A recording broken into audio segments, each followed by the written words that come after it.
esos trabajitos que hicieron en clase.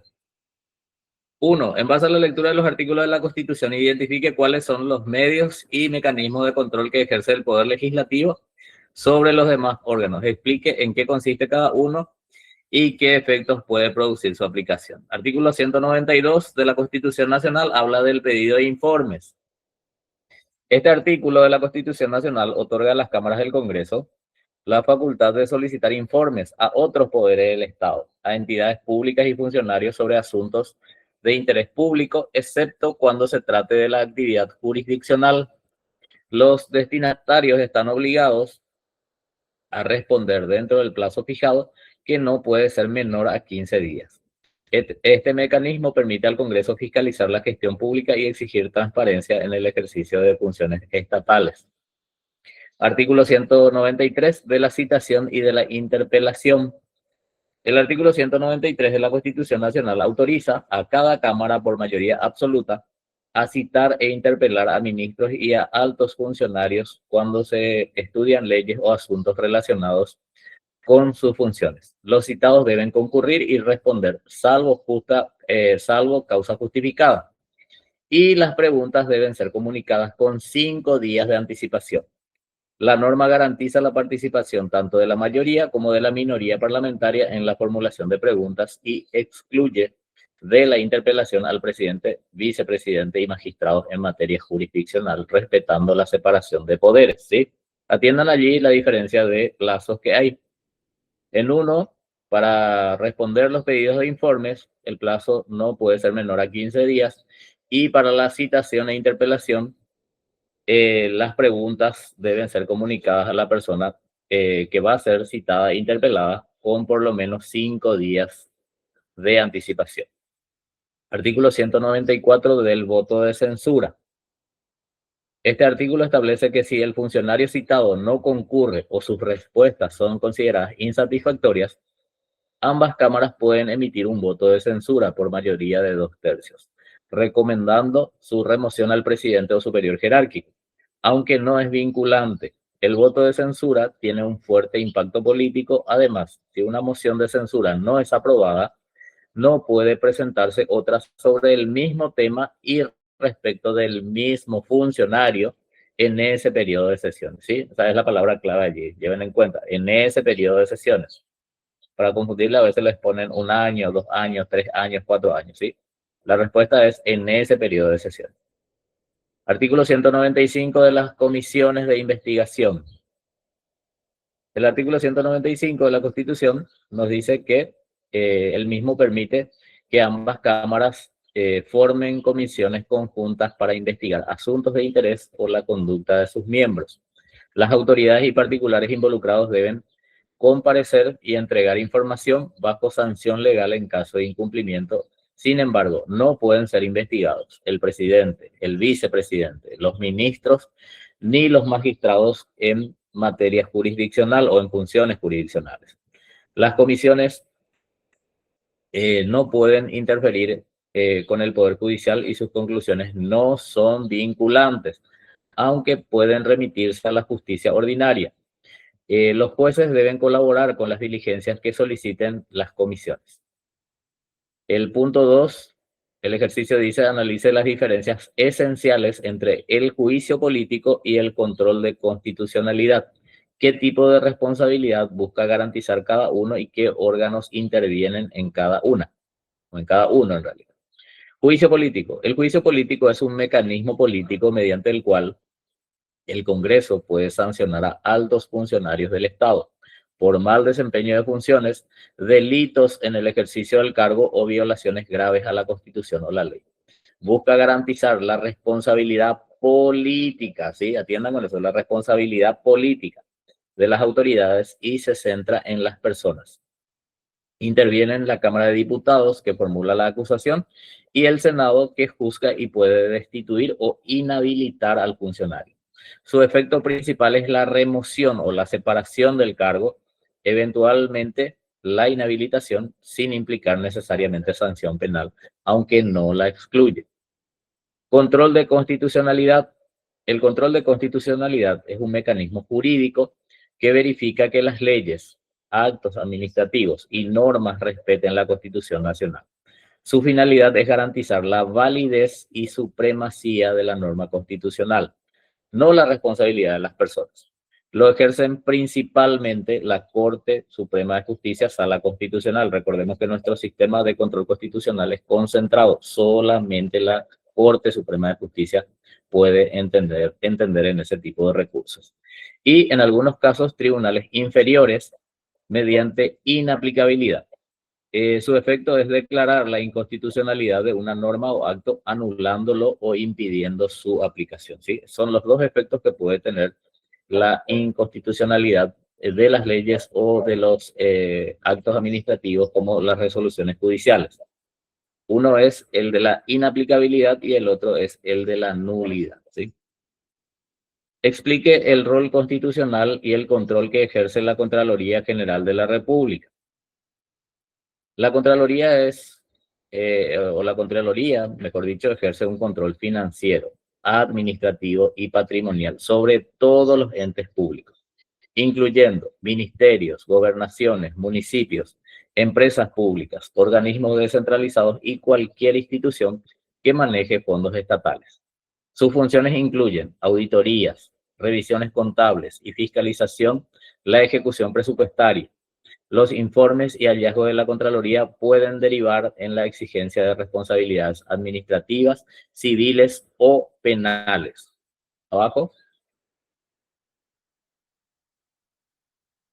E incluso pueden servir como base para procedimientos de control político como el juicio político o investigaciones parlamentarias. El punto 4, ¿por qué al defensor del pueblo se le considera un mecanismo de control dentro del sistema? El defensor del pueblo es considerado un mecanismo de control dentro del sistema porque actúa como supervisor independiente de la administración pública, encargado de proteger los derechos humanos y los intereses de los ciudadanos frente a posibles abusos, omisiones o arbitrariedades del Estado.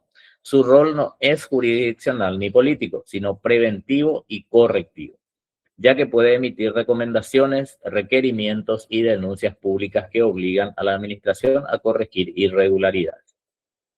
Al funcionar de manera autónoma respecto de los poderes ejecutivo, legislativo y judicial, el defensor del pueblo garantiza transparencia, rendición de cuentas y control ciudadano indirecto sobre la gestión estatal, fortaleciendo la vigencia de, un poco más abajo, fortaleciendo la vigilancia, digo bien, de los derechos y el cumplimiento de la ley sin intervenir directamente en la toma de decisiones administrativas o judiciales. El punto 5 explica cómo se desarrolla el procedimiento constitucional de elaboración, estudio, aplicación y vigilancia del presupuesto general de la Nación, de qué manera este proceso constituye un mecanismo de control legislativo sobre la administración financiera del Estado. El presupuesto general de la Nación es un instrumento fundamental para la planificación y control de las finanzas del Estado. Su elaboración comienza con el Poder Ejecutivo, donde cada ministerio, ente descentralizado o empresa pública presenta sus anteproyectos que consolidan toda la información que formula el proyecto de presupuesto. Este proyecto debe ser remitido al Congreso para su estudio y aprobación.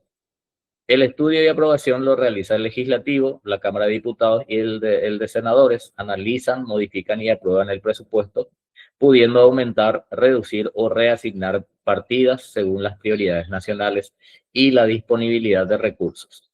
La ley establece que debe aprobarse antes del 31 de diciembre. Si no se aprueba, rige el presupuesto del año anterior.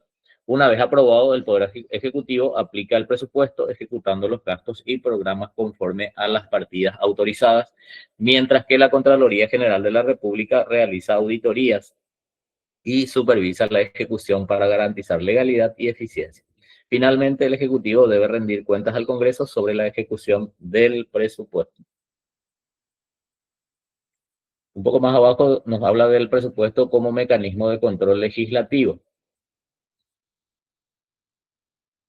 El proceso presupuestario constituye un mecanismo de control legislativo porque permite al Congreso supervisar y condicionar el uso de los recursos públicos, Al aprobar y modificar el presupuesto, la legislación controla cómo, cuánto y en qué se gastan los fondos estatales, asegurando que se ajusten a las políticas públicas y a los límites legales.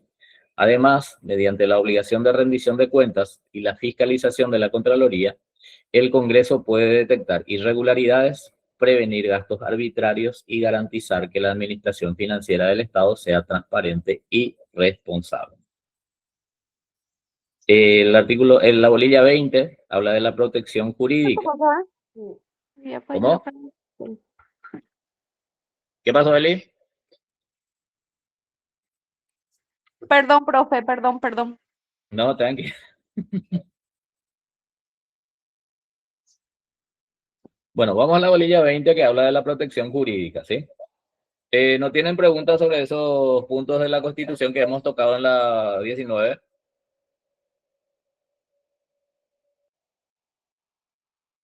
Parece que no. Vamos a la 20, entonces mientras van pensando un poquito. Artículo bolilla 20, protección jurídica. Normativa contenida en la ley 6.715 del 2021, que es la ley de los procedimientos administrativos. Procedimiento de los recursos administrativos. Artículo 57, procedencia.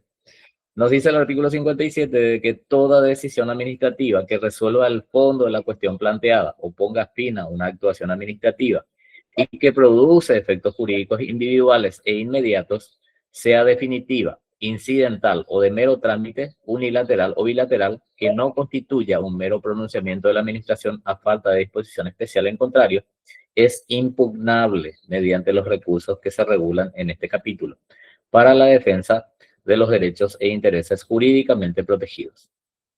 Los recursos administrativos proceden contra toda clase de resolución de carácter definitivo, siempre que dichos actos administrativos, a criterio de los interesados, afecten, lesionen o pudieren causar perjuicio a los derechos subjetivos o intereses legítimos. El régimen recursivo previsto en el presente capítulo será común y obligatorio para todos los procedimientos administrativos. Artículo 58, vamos un poco más abajo. Nos dice que no proceden recursos administrativos contra los reglamentos.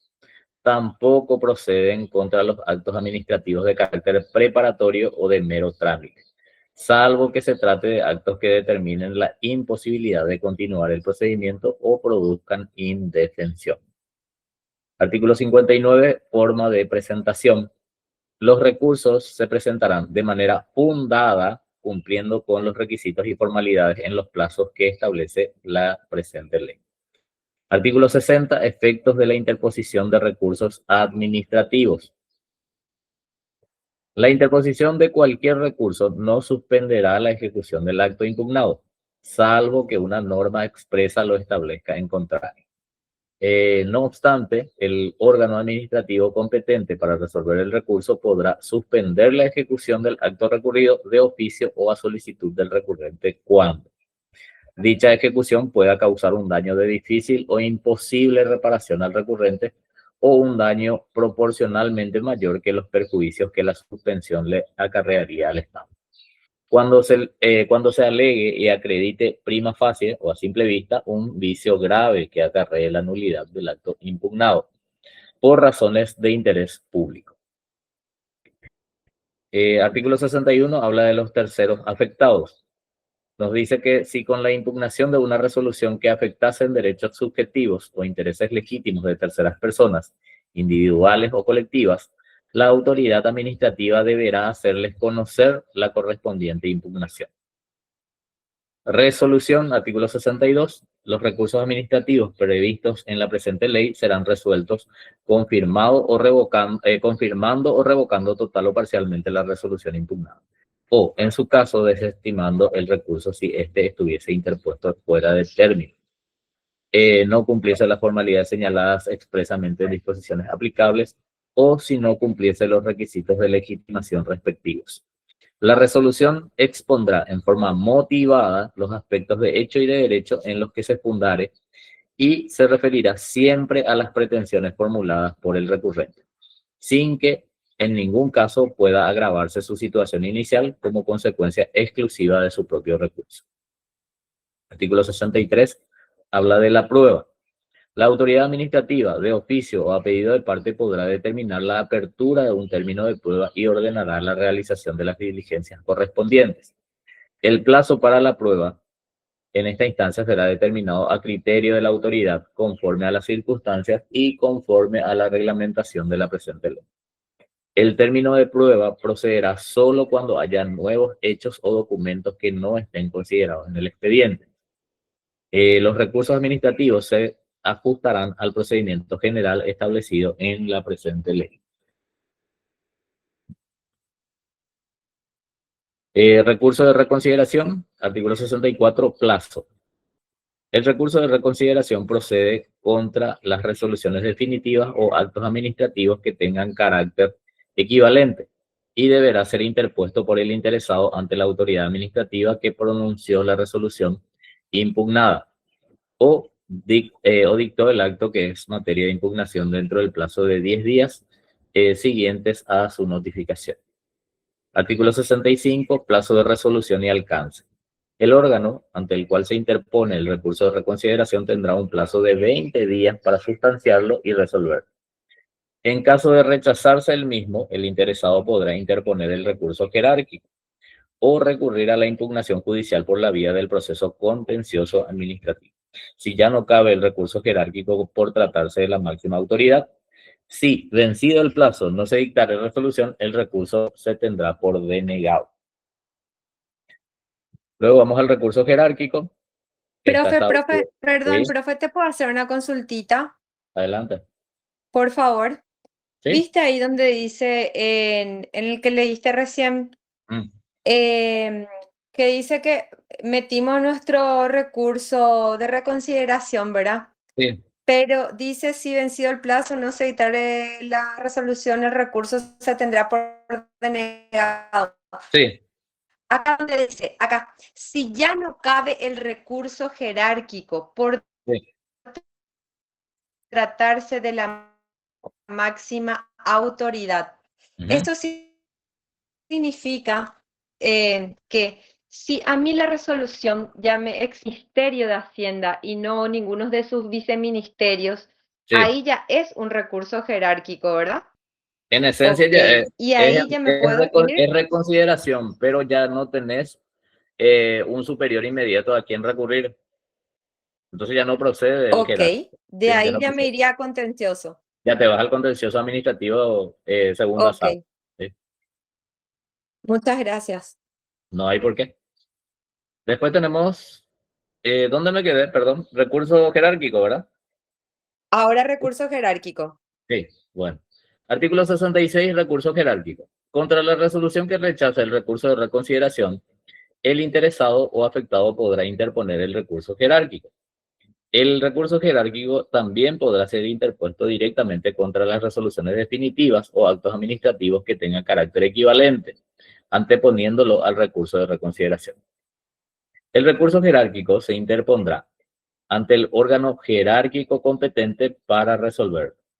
El plazo para interponer el recurso es de 10 días, contados desde el día siguiente de la notificación del acto recurrido o desde el día siguiente al que feneció el plazo para resolver el recurso de reconsideración. Interpuesto el recurso, el órgano competente requerirá de inmediato la remisión del expediente al inferior que hubiese dictado el acto recurrido, quien deberá remitirlo dentro del plazo de 48 horas. La autoridad competente para resolver los recursos jerárquicos será la máxima instancia administrativa del organismo cuya decisión se recurra. Artículo 67, plazo y alcance. ¿Sí? Profe, te puedo pedir que me expliques el segundo párrafo, por favor? De jerárquico, donde dice, el recurso jerárquico también podrá ser interpuesto directamente contra las resoluciones definitivas o actos administrativos que tengan carácter equivalente anteponiéndolo al recurso de reconsideración. Sí, aquellos actos administrativos que son resoluciones definitivas o actos administrativos que tengan un carácter equivalente a definitivos. No hay otro recurso que se pueda interponer contra él. Entonces, ya vamos directamente, podemos saltarnos el recurso de reconsideración, ¿sí? En vez de Ok, interponer gracias. primero el recurso de reconsideración y después pasar al jerárquico, podemos directamente lanzarlo al siguiente nivel, que es el recurso jerárquico, ¿sí? Bueno, profe, Es gracias. el famoso per saltum que le llaman en el derecho administrativo, ¿sí? Entonces nos saltamos una instancia. Ok. Artículo 67, plazo y alcance. Para sustanciar y resolver el recurso jerárquico, la autoridad administrativa competente tendrá el plazo de 20 días, ¿sí? Igualito que el de reconsideración, ¿sí? Plazo de 20 días. El plazo se computará a partir de la interposición del recurso. Si vencido dicho plazo, no se dicta resolución, el recurso, como dijimos también en el anterior, se tendrá por denegado. Las resoluciones de los recursos jerárquicos deberán definir el fondo del asunto en trámite y en ningún caso podrán disponer que la autoridad inferior dicte una nueva resolución. Vamos abajo. Resuelto el recurso jerárquico, el interesado podrá acudir a la impugnación judicial por la vía de la acción contencioso administrativo, así como nos dijo la compañera Victoria recién. Bolilla 21, procedimiento contencioso administrativo, agotamiento de la vía administrativa. Artículo 68, agotamiento de la vía administrativa. La vía administrativa quedará agotada en los siguientes casos. Cuando se trate de resolución dictada por la máxima instancia de un organismo o entidad del Estado, como dijimos recién. Cuando se trate de resolución que resuelva un recurso de reconsideración, siempre y cuando no quepa recurso jerárquico. Cuando se trate de resolución que resuelva un recurso jerárquico. Cuando se trate de actos administrativos contra los cuales no proceda ningún recurso, como dijimos recién, en vía administrativa, conforme con lo dispuesto en la presente ley o en leyes especiales. Artículo 69, acción contencioso administrativa. Agotada la vía administrativa, podrá el interesado promover impugnación judicial por la vía de la acción contencioso administrativa ante el órgano jurisdiccional competente dentro del plazo de 18 días hábiles. El plazo se computará a partir del día siguiente de la notificación de la resolución que tenga por agotada la vía administrativa. En caso que la vía administrativa se agote por denegatoria ficta, o sea, no hubo resolución, el cómputo para plantear la acción contenciosa administrativa se iniciará a partir del día siguiente del término otorgado a la administración para dictar la resolución correspondiente. No obstante, el derecho a recurrir persistirá para el particular afectado hasta tanto se dé por notificado personalmente ante el organismo o entidad del Estado de la denegatoria ficta. Cómputo Profe, general. perdón, ¿me podés explicar esa parte? No ¿Cuál? obstante, ahí, la parte final. No Sí, obstante, el derecho a recurrir persistirá para el particular afectado. Ahí donde sí, dice, hasta tanto se dé por notificado personalmente ante el organismo o entidad del Estado. O sea, a mí no sí, me respondieron, tengo una ficta. ¿Y sí. después? Vos tenés que apersonarte nuevamente ante la autoridad administrativa, ante el órgano de entidad, y allí ser notificado. Por eso dice personalmente ante el organismo, ¿sí? Hasta ahí se prorroga el plazo para poder recurrir, para poder ir a lo contencioso administrativo, ¿sí? Pero respetando esos días en que me tenía que responder. Respetando los días en que lo que tenía que responder, ¿verdad? El plazo genéricamente hablando es de 18 20. días hábiles, ¿sí? Ah, 18, 18. 18 días hábiles para que vos puedas ir a lo contencioso administrativo, ¿sí? En el día 19 me voy con mi carpetita. Sí. Y allí, por supuesto, vos, por el hecho de que todavía no se cumplió con lo dispuesto en el artículo 69 del tema de la notificación personal ante el organismo o la entidad del Estado, entonces, invocando este precepto, vos podés aún recurrir al contencioso administrativo, ¿sí? Ok, ok, gracias. Bueno, cómputo general de plazos. En general, los plazos se computarán, ¿sí? Inicio, desde el día siguiente de la notificación. Siempre los actos administrativos van a tener sus efectos a partir del día siguiente de su notificación, ¿sí? Cómputo, se constata o se contarán, digo bien, solo los días hábiles, salvo disposición legal en contrario. Instancia administrativa. En la instancia administrativa se contarán como días hábiles los días sábados. Ojo con eso, ¿sí? Los días sábados. Solo cuando la administración esté abierta al público en esos días. Plazos de meses y años se computarán desde el día siguiente a la fecha de su notificación y el vencimiento se produce el mismo día del mes o año de vencimiento. Vamos un poco más abajo. Si no hubiera día correspondiente al inicio vencerá el último día del mes, ¿sí? El famoso 31 de diciembre o el último día del mes, a veces cada 4 años, 29 de febrero. Vamos un poco más abajo, creo que ya termina allí, ¿verdad? Sí, sí, sí. Atiendan muy bien con el tema este de los plazos, las modalidades y eso, todo lo que fuimos viendo en este resumen, ¿sí? Todo está basado en la ley 6715 del 2021 y la nueva ley 7445 del 2025, ¿sí? Atiendan bien así los plazos, las modalidades, las excepciones que contienen, ¿sí? Normalmente son los contenidos del examen final de estos últimos años, ¿sí? Dale, profe, genial. Hola Rosalía, ¿cómo te va? Súper bien, profe, ¿y vos? Bien, bien. Acá cansado de ser feliz. Me encanta, me ¿Cómo encanta, andan? profe. Les extraño bastante, ya hace rato que no les veo. Sí, y vos nomás no te vas a visitarnos. Mañana anda Bueno, a, a nuestro examen. Así no sí, sí, dudas. sí. Ayer estuve por allí y vi que estaban rindiendo derechos humanos. Ay, sí, profe, ni me lo recuerdes. 2 horas y media el examen, qué horror. Ah,